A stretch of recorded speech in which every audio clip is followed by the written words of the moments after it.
Gen Z qui veulent devenir créateurs de contenu, tirez-vous une bûche, faut qu'on se parle. Faut vraiment qu'on se parle. Il y a quelque chose qui marche pas dans vos plans.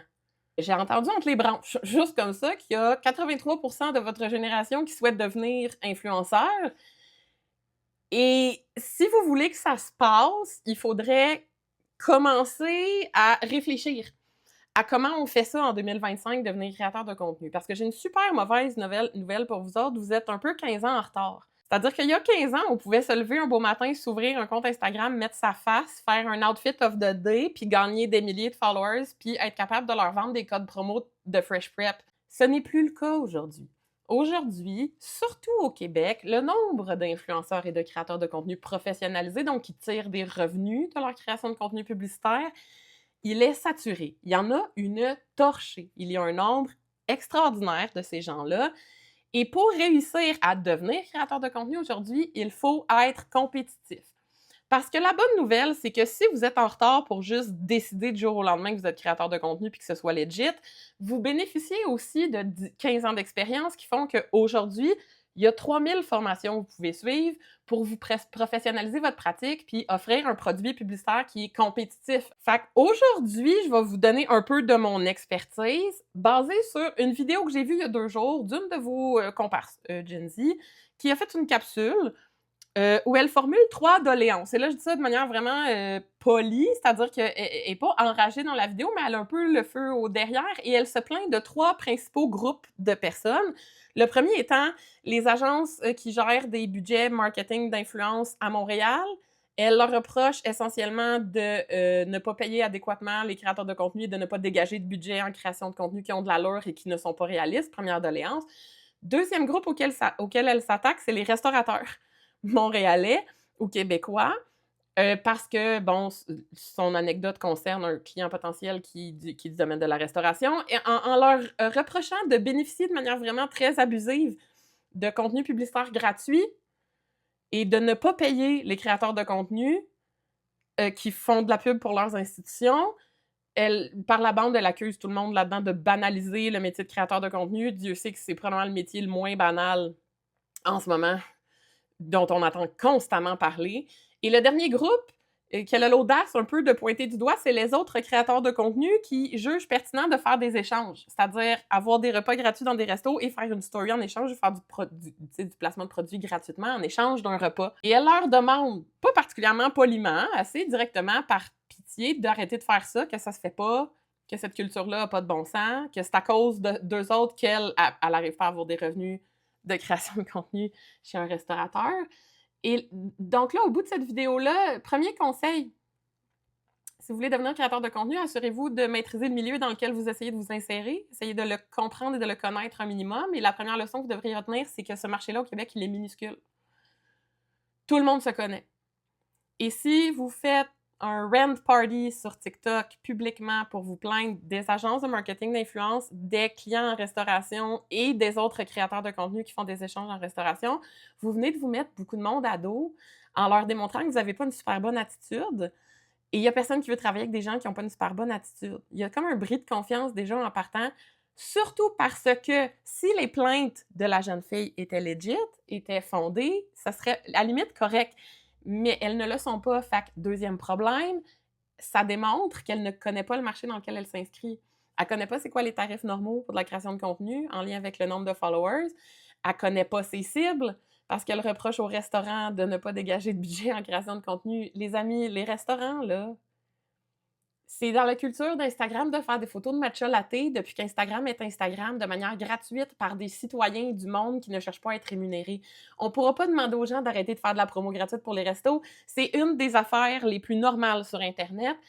Il faut juste comprendre que ces restos-là, ils ont d'autres dépenses. Dans un monde où la durée de vie d'un restaurant à Montréal, c'est 3 ans à peu près, ils ont d'autres choses à faire que de dégager des budgets promotionnels quand il y a des gens qui font des stories de leur mise en plat de manière organique sans qu'il y ait besoin de débourser. Ça aussi, c'est ne pas connaître sa cible que de leur reprocher quelque chose qui fait aucun sens. Troisième affaire, pour devenir créateur de contenu, il faut faire ses preuves puis montrer qu'on fait du contenu de qualité. Et il faut se bâtir une expérience, un portfolio en création de contenu. Il faut avoir faut avoir du jus à montrer aux agences pour faire regarder de quoi je suis capable. Ce qui m'amène à 1.4. Comme on n'est plus en 2010 et qu'on est en 2025, les gens qui vont vous donner des budgets en création de contenu, c'est des gens qui ont vu neiger puis qui savent comment ça marche Internet puis qui connaissent ça, la business de la création de contenu. Ce que ça veut dire, c'est que si vous demandez un budget de création de contenu, ils vont aller vous stalker un petit peu, voir ce que vous avez fait. Et là, je vais prendre comme exemple la capsule que je viens de voir parce que c'est un super bon cas de figure pour montrer un paquet de red flags auxquels vous, Gen Z, qui pensez depuis que vous êtes enfant que vous êtes les maîtres d'Internet parce que vous avez grandi avec ça, laissez-moi vous dire qu'on vous a menti. C'est pas parce qu'on sait peser sur play dans l'appli TikTok et qu'on est capable de peser sur publier qu'on comprend comment ça marche Internet. Vous avez plein de lacunes là-dedans. Vous êtes des bébés encore. Et je dis ça dans le meilleur sens du terme. Allez apprendre, c'est fantastique. Ceci étant dit, il y a des gens avec beaucoup plus d'expérience que vous qui vont être capables de spotter vos red flags que peut-être même vous n'avez pas réfléchi avant. Sur le compte de la créatrice de contenu de qui je parle, elle dit dans la vidéo que ça fait moins d'1 an qu'elle est créatrice de contenu. Sur son compte, il y a 16 vidéos visibles. 16 vidéos visibles, ça veut dire que j'ai le temps, en genre une demi-heure, d'aller voir toutes les vidéos intégralement qu'elle a fait. Et je suis capable rapidement de constater que sa première vidéo, elle a été publiée il y a 1 an et demi. Fait que là, on est comme, là, ça fait 1 an ou ça fait 1 an et demi que tu es créatrice de contenu?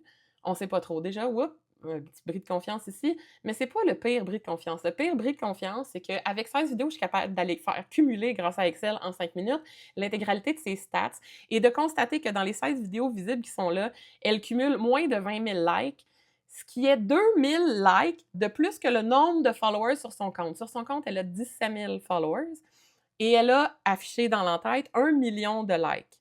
Dans les faits, dans les 16 vidéos, elle a 20 000 likes, puis elle a à peu près 200 000 views. Et là, parce qu'on sait comment ça marche Internet, on sait que sur son compte, il y a des vidéos placées en privé. Et là, ce que ça veut dire, c'est que son following de 17 000 et que c'est 1 million de likes, elle les a cumulés sur d'autres contenus que nous, on n'est pas capable de voir. Ça soulève des questions. C'était quoi ce contenu-là? À qui elle a parlé? C'était dans quelle langue? C'était-tu au Québec? Elle a-tu acheté un compte qui avait déjà des followers? On ne sait pas. Est-ce que ça a été fait de manière déloyale? C'était-tu avec du contenu de rage farming? C'était-tu avec du contenu d'agrégation un peu paresseux? En gros, ce qu'on se demande, c'est les 17 000 followers qui sont là puis qui l'ont suivi, est-ce qu'ils l'ont suivi parce qu'ils aiment bien sa bouille puis qu'ils trouvent qu'elle a quelque chose à dire? Ou ils la suivent pour une autre raison qu'on ne saura jamais?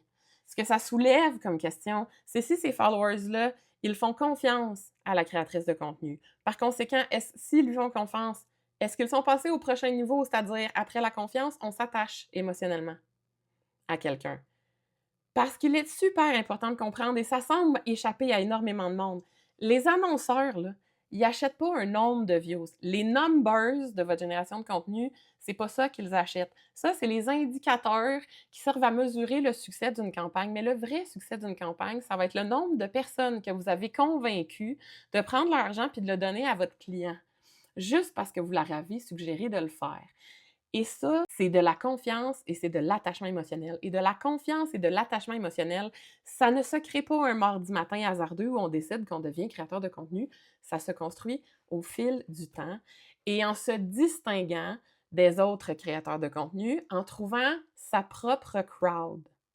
Par conséquent, c'est en étant soi-même, en faisant beaucoup d'essais-erreurs, en publiant du contenu, en se rendant compte qu'est-ce qui marche pas pour soi, qu'est-ce qu'on est prêt à dire, qu'est-ce qu'on n'est pas prêt à dire, qu'est-ce qui fait que les gens s'attachent à nous, c'est quoi les bons commentaires qu'on a, c'est quoi les moins bons commentaires qu'on a, quel genre d'expertise on a, qu'est-ce qu'elle a de particulier notre histoire qui fait qu'on est unique dans ce paysage-là et que les gens vont s'attacher et nous faire confiance. Comme je le disais tantôt, ça prend du temps. Alors, à tous les créateurs de contenu Gen Z, ou à tous ceux qui veulent le devenir, formez-vous, trouvez-vous des mentors, demandez des conseils à des gens plus âgés que vous. Ils vont être capables de vous donner des pointers vraiment importants. Et prenez le temps d'acquérir votre base, une base qui va être beaucoup plus engagée sur du beaucoup plus long terme. Vous n'avez pas besoin de devenir influenceur demain matin. Et ne soyez pas fâchés que des agences vous disent non pour des budgets. Si vous voulez être créateur de contenu, ça va arriver toute votre vie. Puis je vous suggère de peut-être aller rent à votre ami dans votre salon et pas sur les réseaux sociaux. Not a good look. C'est tout. Bye!